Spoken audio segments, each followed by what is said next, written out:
Boa noite, amigos e irmãos da Casa Espírita de Amor e Caridade, ajudando a caminhada.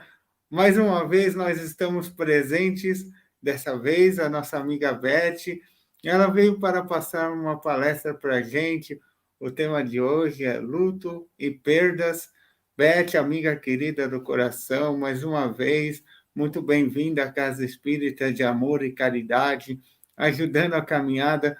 Antes de mais nada, eu agradeço a todos vocês que estão inscritos, os novos inscritos, a vocês que estão divulgando o nosso canal, continue divulgando para que a gente possa espalhar a semente do bem, né? A semente para que a gente possa seguir no caminho, né? Tem um caminho de Jesus, o caminho reto, né? E eu peço para a Beth, para iniciar por gentileza, uma prece para que a gente possa iniciar bem e vibração e prece no final. E é com você, amiga do coração, muito obrigado.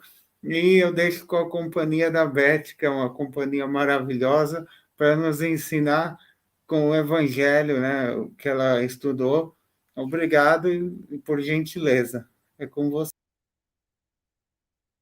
Muito obrigada, Rodrigo.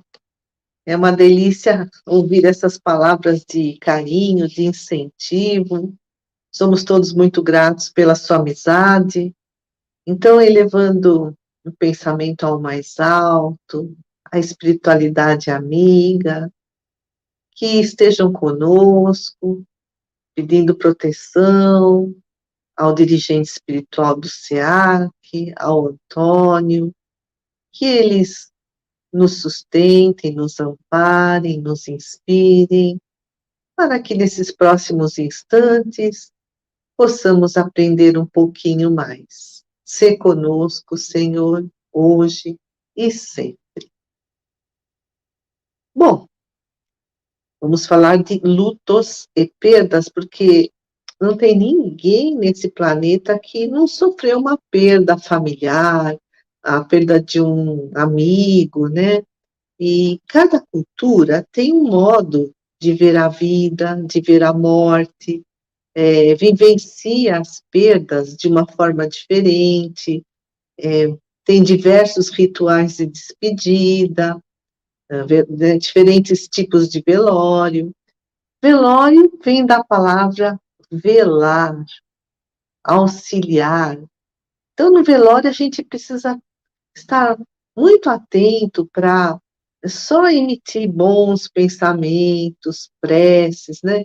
Vibrações balsamizantes para auxiliar aquele que está recém-desencarnado, auxiliar os trabalhadores espirituais que vão receber, né, o desencarnante, e os enlutados que lá estão, familiares, amigos, e muitos espíritos acompanham os próprios velórios. Tem um livro do, do Luiz Sérgio que fala, né, conta a história, assim, de espíritos que estiveram presentes nos seus próprios velórios. O próprio Allan Kardec traz alguns relatos que está na Revista Espírita ou nos livros da codificação. Por isso, precisamos evitar conversas chulas, maledicências, fofocas. Bom, vamos dar uma pincelada, como as diferentes culturas fazem o velório. Em algumas culturas, a morte nem é um tabu, não é algo doloroso. No Brasil, o velório geralmente é feito na capela do cemitério, e o enterro acontece até 48 horas após, né, a morte do corpo físico. Mas em outros países, nos Estados Unidos, por exemplo, a preparação do corpo, o velório, leva dias, semanas. A intenção é para que a família possa se acalmar e para que os parentes distantes possam chegar a tempo ao velório. E também, em muitos países, existe a tradição da família se reunir num restaurante após o sepultamento para receber o apoio, né, dos outros que lá estão. No México é muito interessante, porque existe um sincretismo entre a cultura asteca e a religião católica. Então, para eles, para os mexicanos, a morte é a liberação das vaidades terrenas. Tanto que o Dia de Finados, para eles, é uma festa. E como são os rituais nas diversas religiões? E as religiões são muito importantes, elas trazem conforto e também possibilitam nos fazer uma reflexão sobre a própria morte, né? A perda, entre aspas, desse ente querido que está indo para o plano espiritual ou para o dia que também iremos morrer, né? Então, são reflexões que a religião nos possibilita. E cada religião tem a sua maneira de compartilhar essa passagem, né, da vida para a morte, de socializar a dor, de aproximar os familiares, os amigos, né? E isso é tudo muito importante, o velório é muito importante, porque traz uma segurança psicológica para os enlutados, para que eles possam iniciar o processo do luto, né? Tipo assim, conscientizar-se da né, perda entre aspas. E, por exemplo, os estudiosos dizem que a morte sem o corpo, sem o sepultamento, né? Então, por exemplo, no caso de acidentes em que não se encontram, né, as vítimas, o corpo das vítimas, surgem muitas complicações emocionais aos familiares, aos amigos, aos enlutados de uma forma geral que são próximos a essa pessoa, né? Então, o objetivo dos rituais religiosos é trazer um alento aos enlutados. No catolicismo, muitas vezes o catolicismo faz aquela missa, ou pelo menos fazia antigamente, de corpo presente, também a missa de sétimo dia. O padre faz as exéquias, ou seja, um conjunto de rezas para encomendar o morto para a vida eterna, né? Então, no velório, né, no caso do catolicismo, as pessoas se unem para rezar, para tocar, né, tocar o morto, dirigir-lhe as últimas palavras de despedida, e usam-se velas, incenso, água benta, flores, tudo isso tem um simbolismo. A vela significa a vida né, que apagou, é, a vitalidade que se queimou. O incenso é um sinal de veneração a Deus. A água benta nos faz lembrar o batismo. E as flores trazem a ideia da primavera, que a vida floresce, né? Sempre, sempre, por toda a eternidade. E os cantos religiosos, né, também ajudam muito. Quando minha mãe desencarnou, quando no velório da minha mãe, um grupo religioso, né, na hora já de fechar o caixão, eu não sei de que segmento religioso eles eram, grupo de uns religiosos vieram e perguntaram se podiam cantar uma música. E, né, a gente aceitou e eles cantaram aquela belíssima canção Segura na Mão de Deus. Minha mãe adorava essa música. E isso trouxe, nossa, tanta paz naquele momento tão difícil, trouxe um consolo, uma sensação assim de acolhimento. E outras religiões, né? Cada uma tem o seu jeito de tratar, né, desse momento de despedida. O candomblé é uma religião africana. Para eles, a morte não é o fim, é apenas a continuidade da vida eterna, é mais um ciclo. Então, o corpo é preparado para assegurar a liberação, a libertação do espírito. Isso é feito no terreiro, pelo pai de santo, pela mãe de santo, e também no candomblé tem cânticos para convidar os ancestrais a virem receber a alma da pessoa que morreu. E no hinduísmo, né, lá na Índia, para eles o corpo é formado de éter, fogo, água, ar e terra. E quando um desses elementos se apaga, na concepção deles, a pessoa morre. E o velório é uma etapa entre preparar o corpo e cremá-lo. Porque a cremação, para os hindus, tem uma forte simbologia. O Agnis é o deus do fogo. Para eles, o deus Agnis, que é o deus do fogo, purifica o cadáver para libertar o espírito, né, durante a cremação.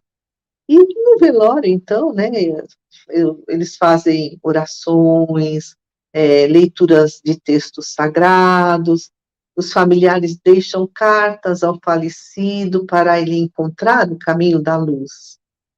No judaísmo, as leis mosaicas mandam sepultar, né, o falecido o quanto antes, enquanto é dia. No velório, vão os amigos, os familiares, e se reúnem para exaltar as qualidades do morto. Lá também eles fazem orações, usam velas que têm a simbologia de ajudar o desencarnante a encontrar o caminho iluminado. Eles fazem a leitura dos Salmos, lá do Velho Testamento, e após o sepultamento, eles respeitam o luto de 7 dias, que é o Shivá. Então, os familiares não trabalham, nem buscam lazer.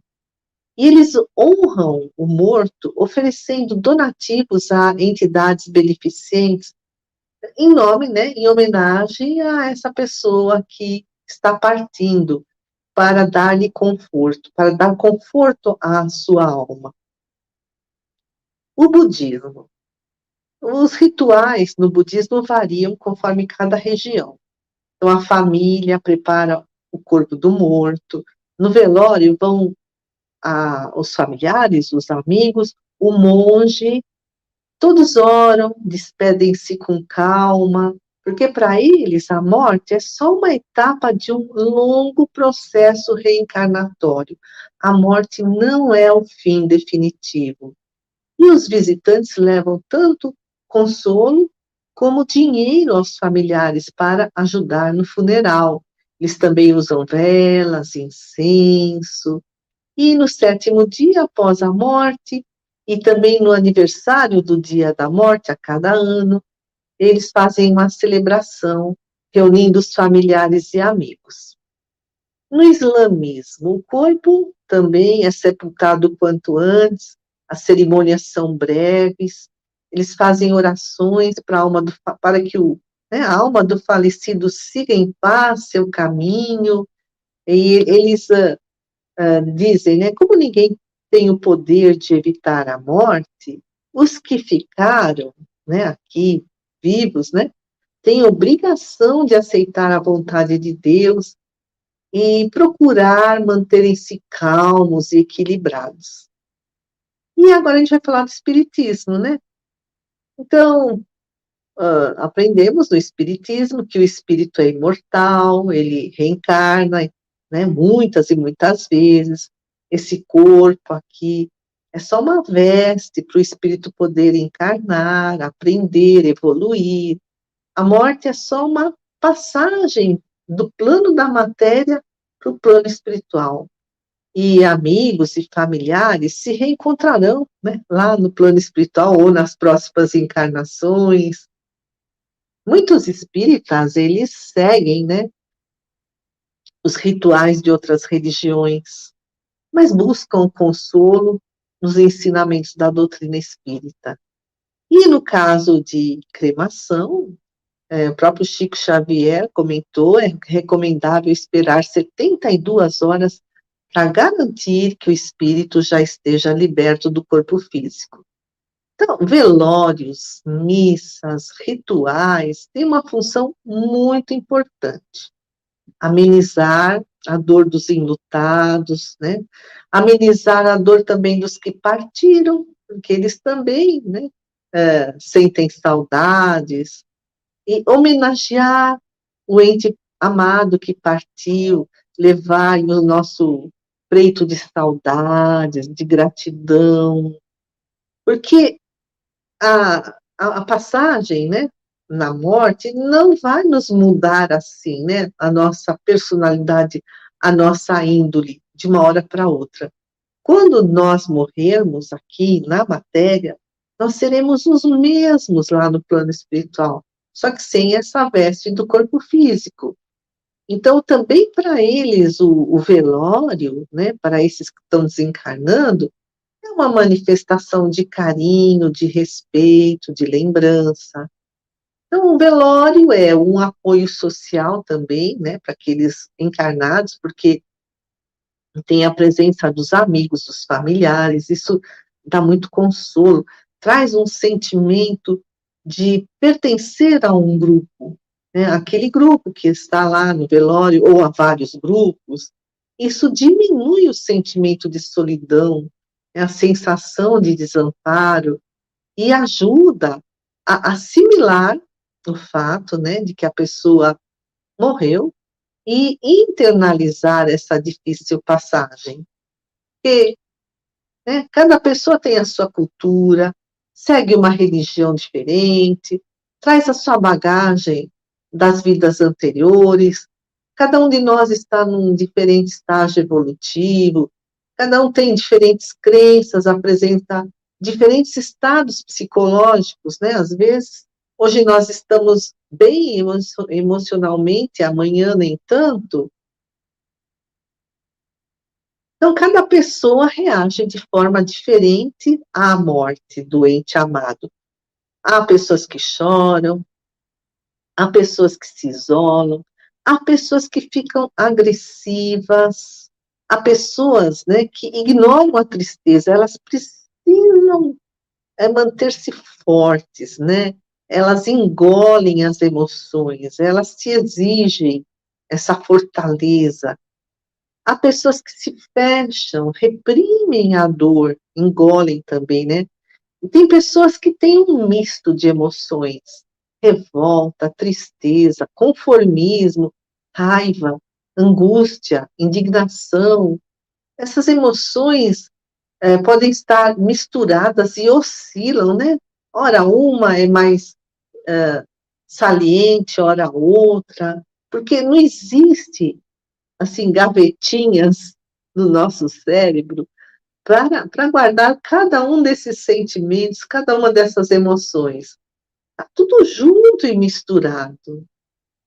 E tem pessoas que passam muito tempo, às vezes até o resto da vida, tentando encontrar os porquês, né? Ah, por que que ele partiu tão cedo? Tem pessoas que se sentem culpadas, alimentam remorso, arrependimento. Então, penso assim, ah, eu deveria ter feito isso, eu deveria ter feito aquilo, ah, eu deveria ter dado mais atenção, ah, eu deveria ter o levado mais cedo para o hospital, antes, né? Ah, por que que eu não fiquei mais tempo com ele ou com ela, né? Por que que eu não pedi perdão enquanto estava vivo aqui comigo? Isso tudo é uma terrível autocobrança que leva a essa sensação de culpa. E às vezes as coisas ficam até piores, porque algumas situações não ficaram resolvidas, e aí a angústia se arrasta.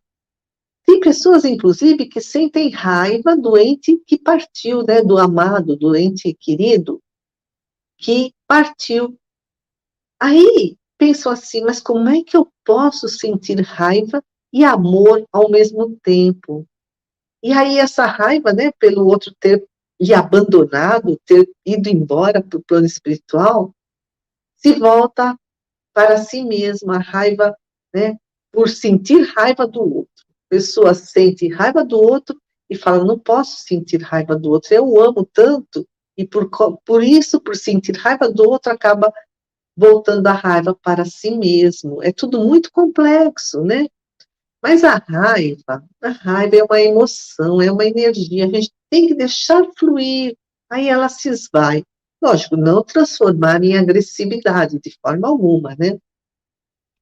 Mas reprimir, engolir a raiva leva ao adoecimento. E por que nós nos culpamos? Porque temos uma falsa ideia, uma sensação mesmo de que estamos no controle da situação. Mas a gente não controla tudo. Quantas coisas não acontecem como nós gostaríamos ou como esperávamos, nós nos sentimos incapazes, fracassados. E aí vem a culpa. Por quê? Porque nós temos um juízo interior muito severo. O Freud, né, trouxe todo esse conceito de juízo interior, que é o superego. Então, desde criança, internalizamos as regras, as normas de conduta da sociedade, dos nossos pais, dos adultos em geral que passaram pela nossa vida.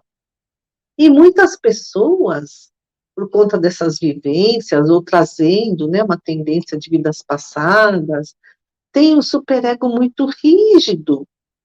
Então, para elas é assim, é inadmissível errar. Eu não posso errar. Se eu errar, eu não me perdoo. Ou então, há aquelas pessoas que têm aquelas crenças que, Deus castiga. Então, se eu estou sofrendo, Ele está me castigando, é porque eu errei. Então, eu mereço ser punido. Mas, se nós não fizermos mais, naquele momento em que o familiar estava doente conosco, ou, né, antes de desencarnar, se não fizermos mais naquele momento, é porque não tínhamos condições de fazer tanto quanto hoje. Nós não tínhamos sensibilidade, né? Nós não tínhamos a sensibilidade de hoje para perceber as necessidades do outro, porque a cada momento nós estamos amadurecendo, nós estamos ampliando a nossa percepção, a nossa sensibilidade. Outro dia ouvi uma live, né, na rádio, na internet, e o palestrante falou assim, sabe, o Heráclito fala, né, que a gente nunca passa 2 vezes no mesmo rio, porque a cada dia as águas do rio são outras. Mas nós também somos esse rio. A cada segundo nós somos diferentes, porque estamos aprendendo, estamos vivenciando, estamos experienciando, isso tudo cria novas conexões neurais. O nosso cérebro é diferente a cada milésimo de segundo. Então, nós somos diferentes, até na nossa própria alma, porque a gente está evoluindo constantemente. E o que acontece na culpa? Nós nos cobramos o que sabemos hoje. Mas no passado, seja ontem, há 1 ano atrás, há 10 anos, nós não sabíamos o que sabemos hoje. Nos cobramos hoje, né, o que sabemos hoje, mas no passado não tínhamos todo esse conhecimento. Hoje somos diferentes de ontem. E falando em culpa, né, tem até a síndrome do sobrevivente, é um luto carregado de culpa por estar vivo. Por que eu não fui no lugar dele? Essa síndrome foi descrita pela primeira vez na década de 1960, quando os estudiosos observaram os sobreviventes do Holocausto e seus descendentes, né? O Holocausto foi aquele extermínio em massa de 6 milhões de judeus, ciganos, gays, que foram mortos pelos nazistas na Segunda Guerra Mundial. E a psicossomática nos explica. Psicossomática, né, é um ramo da medicina em que fala que mente e corpo estão constantemente interagindo. E a culpa é uma autoagressão, e a culpa é um dos maiores produtores de doenças. Por isso, nós precisamos selecionar os nossos pensamentos, pensar no que estamos pensando, sair do automático, né? Ter criticidade, né? O que eu estou pensando? Isso está me fazendo mal? Está me fazendo bem? Aonde isso tudo isso está me levando? Porque se a gente ficar só vivendo no passado, remoendo as culpas do passado, ou achando que o passado é que valeu a pena, hoje o presente aqui está um desastre total. Ou se a gente ficar ansioso pelo futuro, a gente vai se desequilibrar. E nem quando a gente, falando em, né, escolher os pensamentos, a gente escolhe, né, a alimentação mais saudável possível, principalmente hoje em dia, com tantas campanhas para a gente se alimentar bem, cuidar bem da saúde. Da mesma forma, nós precisamos escolher ter pensamentos saudáveis. Que pensamentos saudáveis são esses?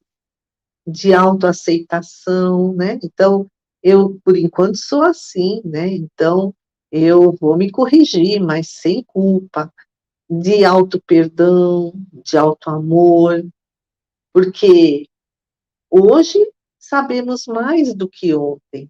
Isso não adianta a gente ficar se culpando.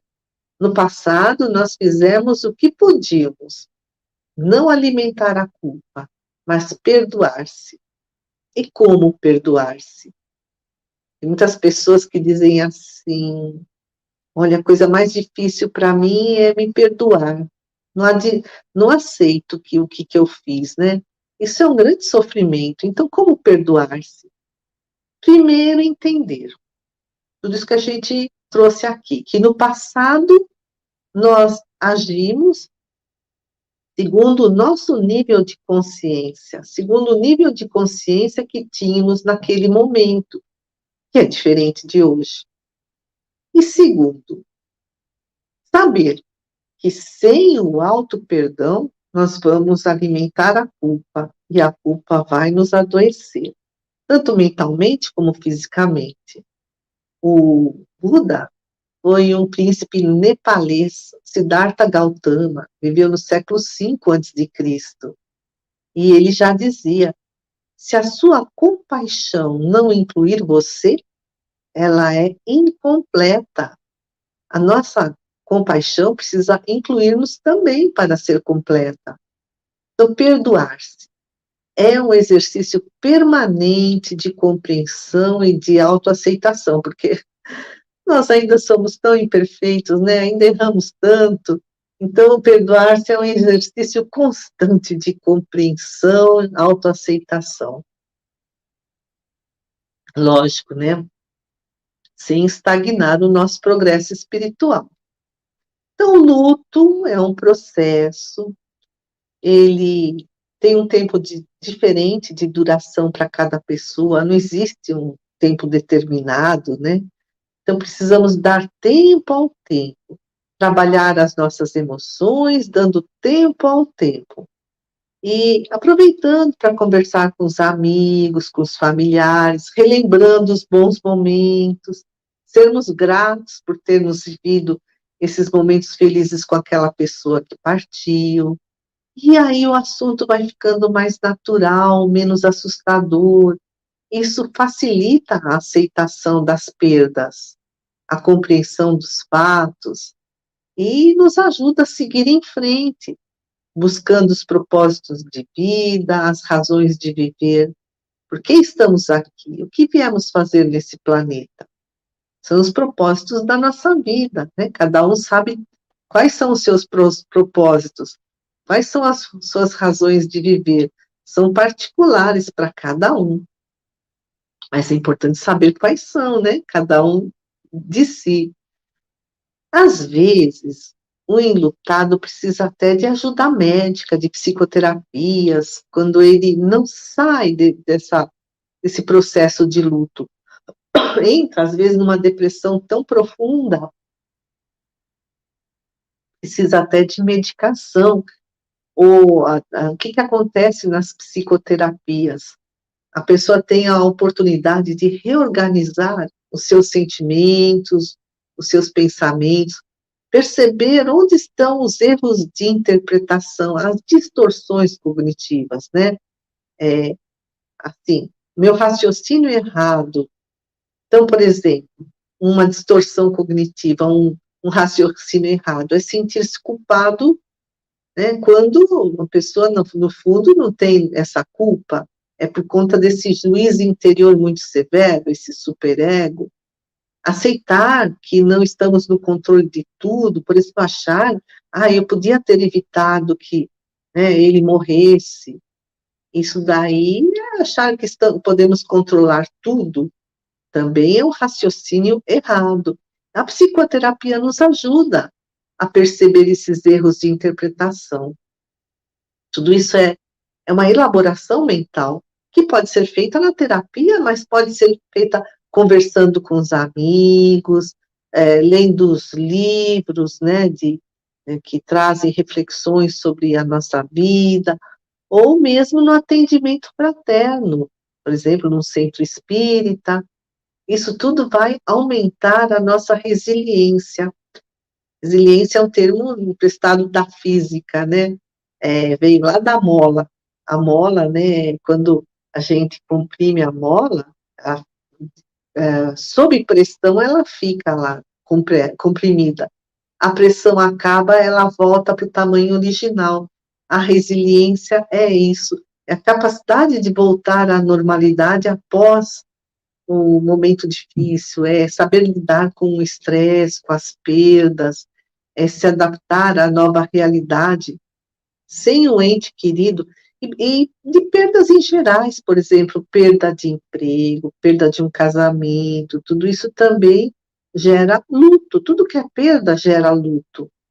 E buscar o apoio social, né, dos amigos, dos familiares, tem até grupos de apoio aos enlutados, grupos de apoio onde as pessoas se reúnem presencialmente, grupos de apoio virtuais, é só procurar lá na internet, com a ajuda de terapeutas, e orar, a gente entrar em sintonia com os bons espíritos e ter mais coragem, a gente se consolar, para a gente ter mais esperança. E o Espiritismo traz todo esse esclarecimento de que somos espíritos imortais, que estamos aqui na Terra só de passagem, que a morte não é uma eterna despedida, é só um até logo, não é um ponto final, né? É uma vírgula. E eu gostaria de trazer aqui um, um artigo do Neio Lúcio. Na verdade, é um livro chamado Mensagem do Pequeno Morto, psicografia de Chico Xavier, o espírito Enéio Lúcio. E ele traz, nesse livro, a mensagem do pequeno morto, que é o Carlos, que manda cartas aos seus familiares. Então, o Carlos conta que quando ele era criança, ele tinha um amiguinho na escola muito brincalhão. E o amiguinho morreu, ele foi no velório do amiguinho, e o amiguinho estava lá mudo, gelado no caixão, né? E o Carlos ficou muito assustado. E o pai perguntou, o Carlos perguntou para o pai, né? O que aconteceu? O que vai acontecer com o amiguinho dele? Para onde ele vai, né? E o pai só lhe disse para ele evitar esse assunto. As pessoas fogem, né, de falar sobre a morte por conta do medo, da falta de conhecimento, e a morte se transforma num grande tabu. E muito tempo se passou desse acontecimento, né, do Carlinhos ir no velório do amiguinho, mas ele conta que essa experiência ficou guardada no seu coração.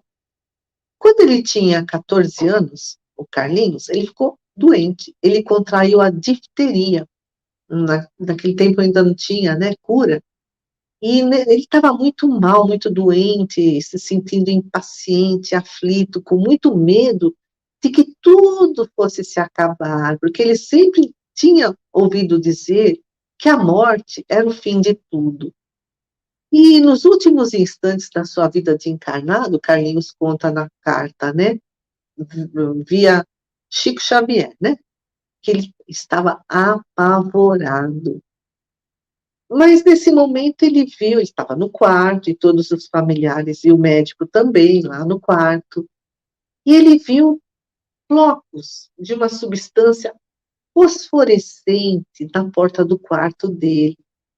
Eram pontos de luz e parecia um manto assim de gaze luminosa muito tênue, Mas aí parecia que alguém se movimentava, né, aí nessa substância fosforescente, nesses flocos, e aí apareceu, se formou uma bela jovem.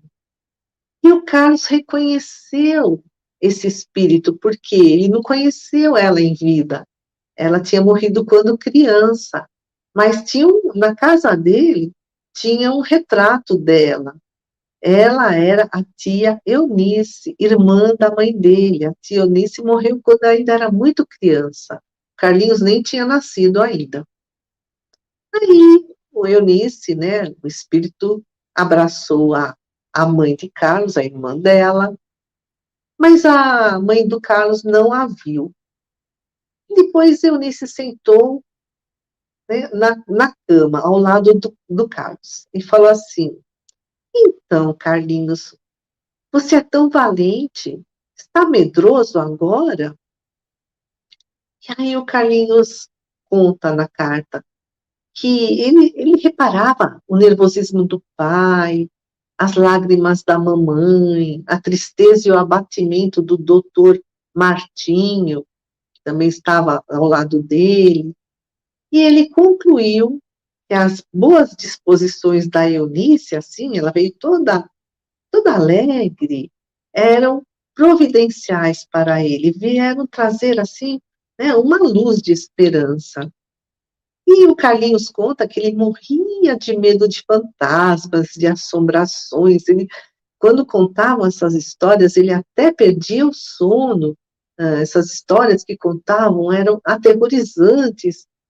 Mas aí a Eunice, que ele vê lá na frente dele, não inspirava nenhum medo. Ela era linda, risonha, e ele se sentiu confiante, otimista, e se sentiu reanimado, apesar, se sentiu reanimado em espírito, apesar de sentir, diz ele, uma desagradável rigidez pelo corpo, ele não conseguia mais se mexer, né? Ele já estava quase partindo. Mas nenhum dos encarnados lá no quarto percebia a presença da tia Eunice. Aí ela passou a mão na cabeça dele, do doentinho, e ele sentiu um grande alívio. Ele escreveu: tive a ideia de que raios de sol me penetravam o corpo em desalento, né? O corpo estava desalentado, então o fato dela passar a mão na cabeça dele era como se raios de sol o reanimassem. Aí o Carlos queria dizer para a Eunice que ele estava com muito medo de morrer, mas ele não conseguia. Ele, né, estava com difteria já, né, moribundo, a garganta estava rígida, mas ela, lendo o pensamento dele, respondeu: você, na verdade, acredita que alguém possa desaparecer para sempre? Imagina. E ela falou para ele dormir tranquilo, sem qualquer inquietação, que ela velaria por ele. E ela lhe deu uns passes, e as dores, ele conta, foram passando, e ela dizia: durma, Carlinhos, você está cansado. E ela o beijou, e ele dormiu. E Carlinhos conta, na continuidade da carta, que algumas horas, né, depois, ele parecia assim num sono sem sonhos, parecia vaguear numa atmosfera obscura, indefinível, e aí ele ouvia o choro desesperado da mãe, mas a Eunice o amparava. É, uma força o arrastava para fora da cama, né, para cima, assim, devagarinho, e ele escreveu: compreendi que me encontrava agarrado a substâncias pegajosas, como o passarinho preso ao visgo. Seu espírito dele estava com dificuldade de se libertar do corpo físico. Notei, todavia, que alguém me libertava, despojando-me de um fardo, como acontece ao desfazer-nos da roupa comum. E era Eunice, né, ajudando o desencarne dele. E ela lhe disse: vamos, Carlinhos. E a Eunice parecia muito preocupada em afastá-lo o mais rápido possível, né, do sofrimento desencarnado lá naquele quarto.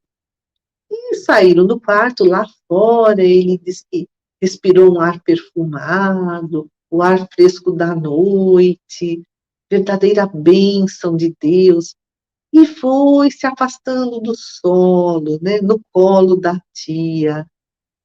Ele escreve, embalado pela carícia do vento brando, não sabia mais que admirar, se a melhora que sobreviera de súbito, se a beleza da noite, embalsamada de aroma e maravilhosa luz. Meu contentamento não tinha limites. Estava fraco, vencido, incapaz de falar alguma coisa, mas sentia-me transportado da terra para uma festa nas estrelas. E aí ele caiu numa completa inconsciência, um sono pesado, sem lembranças. Tempos depois ele acordou, assustado, e estava sozinho, no quarto de um hospital. Ele pensou, estou curado? A garganta não doía mais, mas ele se sentia fraco. E ele, pensando que estivesse encarnado, chamou: mamãe, mamãe. Ele ouviu nessa hora os lamentos, ouviu na sua mente os lamentos da mãe. Nesse momento, a Eunice entrou no quarto. E ela sabia que, né, aliás, o Carlos sabia que ela já tinha morrido. E aí ele pensou: se ela já morreu e eu estou aqui com ela, então será que eu também morri? E ele se tocava, mas ele disse que parecia vivo. Então ele pensou, então isso é morrer? E Eunice, lendo os pensamentos dele, diz, sim, Carlinhos, você está conosco. E a Eunice foi buscar outros familiares da avó que já estava, a avó do Carlinhos, que estava rejuvenescida, e um primo dele que também havia desencarnado.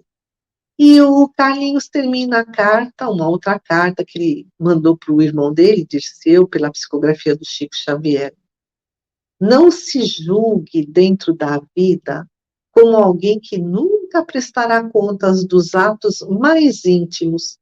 Tudo que praticamos permanece gravado no livro da consciência. O bem é a sementeira da luz, portadora de colheitas sublimes de alegria e paz, enquanto o mal nos enegrece o espírito, como tinta escura que mancha os alvos cadernos escolares. E para finalizar, eu trouxe aqui um texto, é um artigo postado na internet pelo padre Reginaldo Manzotti. Segundo ele, esse é um escrito de Santo Agostinho. Então, tá aqui o texto de Santo Agostinho, segundo o padre Reginaldo Manzotti, lá na internet. A morte não é nada. Eu sou eu, vocês são vocês.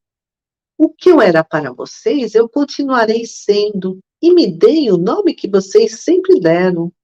Falem comigo, como vocês sempre fizeram. Vocês continuam vivendo no mundo das criaturas, e eu estou vivendo no mundo do Criador. Não utilizem um tom solene ou triste. Continuem a rir daquilo que nos fazia rir juntos. Rezem, sorriam, pensem em mim. Que o meu nome seja pronunciado como sempre foi, sem ênfase de qualquer tipo, sem nenhum traço de sombra ou tristeza. A vida significa tudo o que ela sempre significou. O fio não foi cortado. Eu estou apenas fora de suas vistas. Eu não estou longe. Apenas estou do outro lado do caminho. Você que aí ficou, siga em frente. A vida continua, linda e bela, como sempre foi. Amém. Amigos queridos, passamos agora uma vibração emanando do nosso coração, repleto de amor, de bons sentimentos, para todo o nosso planeta, para todos os países, todos os governantes, para todas as instituições de caridade, todos os templos religiosos, todas as casas de oração, todos os centros espíritas, todos os trabalhadores do bem. Vibremos pelos encarnados que ainda aqui passam por momentos de provas, de expiações. Vibremos por todos aqueles que estão enlutados pela morte de seus entes queridos. Vibremos por esses entes queridos que foram para a pátria espiritual. Vibremos por todos os trabalhadores da espiritualidade que os socorrem e que também um dia nos socorrerão. Vibremos por todos os trabalhadores dos hospitais. Vibremos também por todos aqueles que estão passando por dificuldades de moradia, de alimentação, de desemprego, de abandono, de doença. Que eles sejam socorridos e amparados. Vibremos.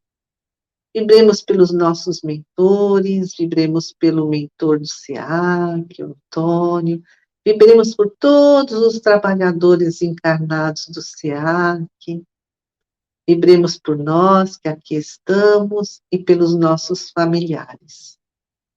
Pai nosso, nos fortalece na nossa caminhada evolutiva, diante das perdas, no momento de luto, ajuda-nos a sentir o seu amor, a ter certeza da sua justiça, saber que futuro melhor virá, que um dia nos reencontraremos na pátria espiritual.